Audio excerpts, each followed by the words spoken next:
మురళీమోహన్ గారు, సార్ అతడు తెలుగు సినిమాకి ఒక కొత్త మార్కెట్ని, ఓవర్సీస్ మార్కెట్ని ఓపెన్ చేసింది. అంతకుముందు వరకు ఆ మార్కెట్ పెద్దగా లేదు, ముందో లేదో కూడా తెలియదు మాకైతే. కానీ అతడి తర్వాత ఓవర్సీస్ మార్కెట్ అనేది ఒకటి ఓపెన్ అయింది.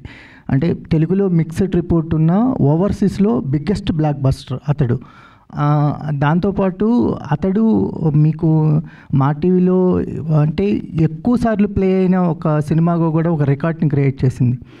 అంటే ఆ టైంలో ఈ సినిమా యొక్క క్యాలిబర్ని కరెక్ట్గా గేజ్ చేయలేకపోయాము అనేది ఏమైనా ఉందా ప్రమోషన్స్ విషయంలో కానీ? ఏమైనా ప్రమోషన్ విషయంలో అట్లాంటిది ఏం లేదు కానండి, ప్రజల్లో ఆ ఎక్స్పెక్టేషన్ లేదు ఈ సినిమా టెక్నికల్గా ఇంత బాగుంటుంది అనేది.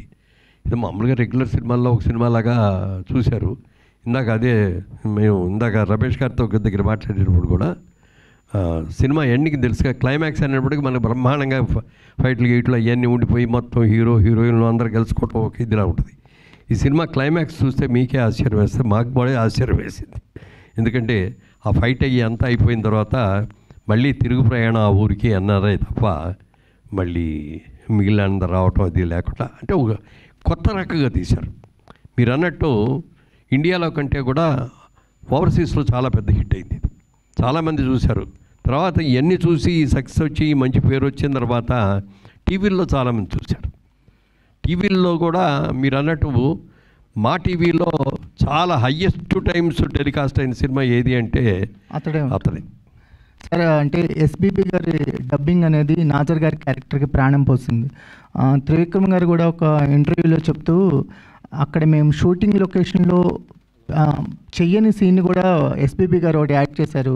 మహేష్ బాబు గారు కాళ్ళకి దండం పెడుతున్నప్పుడు జాగ్రత్త అంటారు, అది యాక్చువల్గా ఒరిజినల్గా లేదు, ఎస్బీబీ గారు యాడ్ చేశారన్నది. ఇప్పుడు ఎస్బీబీ గారు మన మధ్యన లేరు, కానీ ఆయన వాయిస్ని మళ్ళీ ఆయన డబ్బింగ్ వాయిస్ని ఒక 20 years తర్వాత వినబోతున్నాం. అలా ఏం చెప్తారు సార్ ఆయన గురించి?